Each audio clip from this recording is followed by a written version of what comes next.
The Moon and the Millpond.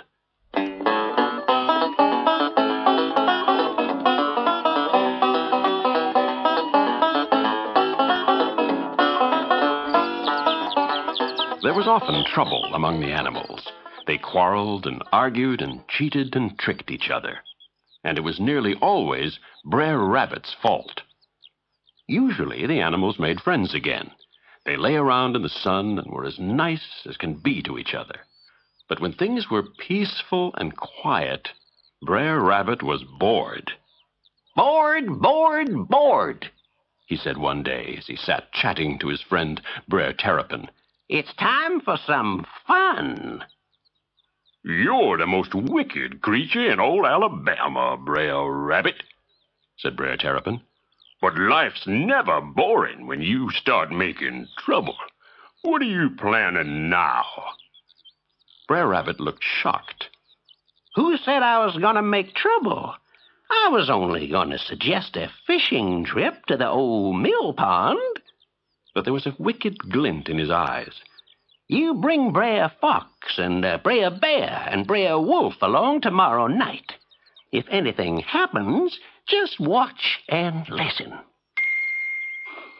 I'll be there, chuckled Brer Terrapin. I wouldn't miss it for anything.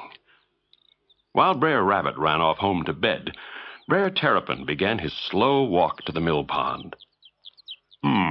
If I set off now, he thought to himself, I should be there by tomorrow night. The animals all went to the mill pond the next night. Brer Fox took fishing tackle.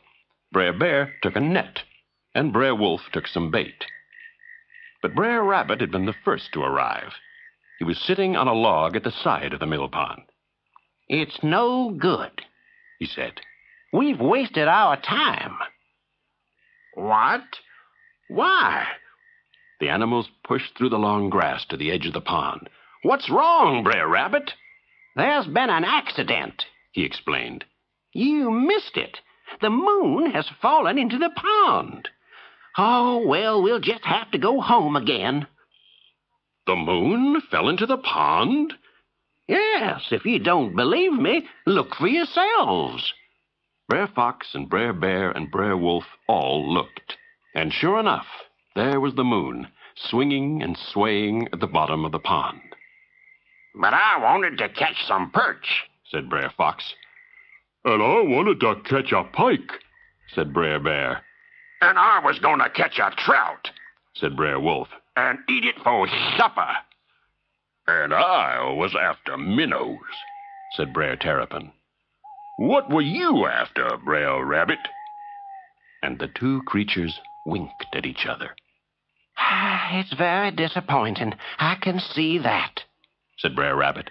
But nobody will catch anything in here tonight unless we get that moon out. It'll scare off every fish in the pool. They all scratched their heads and waited for Brer Rabbit to have a good idea. Brer Rabbit was always full of good ideas. I've got it, he said at last. I'll run around to the Mud Turtle's house and borrow a big net. We'll need something strong and big to pull out the moon. It's solid silver, you know. Wait for me. Don't do anything till I get back. And with a flash of his white tail, Brer Rabbit was gone. At least he seemed to have gone. Only Brer Terrapin noticed the tips of two ears just showing above a nearby bush. Solid silver, eh? He thought out loud. Just think what that is worth. All at once, Brer Bear was reaching for his net. Quick, before Brer Rabbit comes back, let's get the moon out and share it between us. Brer Fox and Brer Wolf watched eagerly as Brer Bear reached for the moon. At first, he thought he might be able to reach with his paw, but as he lay on his stomach and splashed, the moon seemed to drift further out into the lake. It's no good, he said. I'll have to use my net. Not wanting to get their feet wet, they stood on the bank and threw the net out over the glistening moon, then heaved it ashore. But there was no moon in the net. Again they threw it out, and again it came in empty. "We're not reaching far enough," said Brer Fox. "If we all step down into the water, we'll be able to get the net over the moon." They tried it, Brer Wolf complaining about the cold. "We've got it this time." But there was still no moon. Just then Brer Wolf reached the edge of the shallows. His feet slipped from under him, and he plunged into the deep water, clutching the net. Brer Fox was holding the net, too, so he was pulled in after him. And Brer Wolf had hold of it, too, so he was pulled under the water as well. With all the splashing they made, the silver reflection of the moon in the bottom of the mill pond broke into 1,000 pieces and melted away.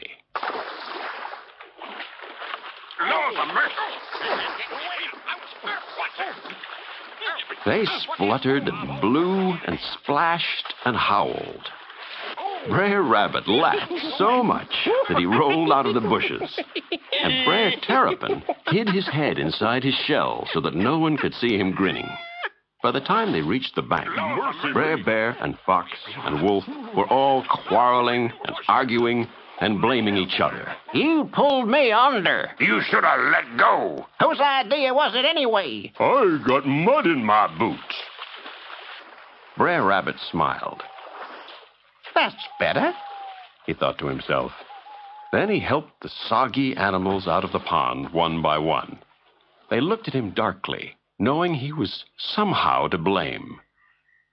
"Darned rabbit," said Brer Wolf, looking up at the moon in the sky.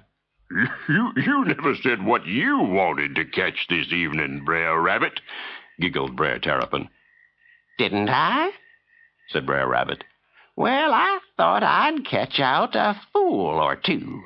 And with the moon for bait, I reckon I had a pretty successful evening."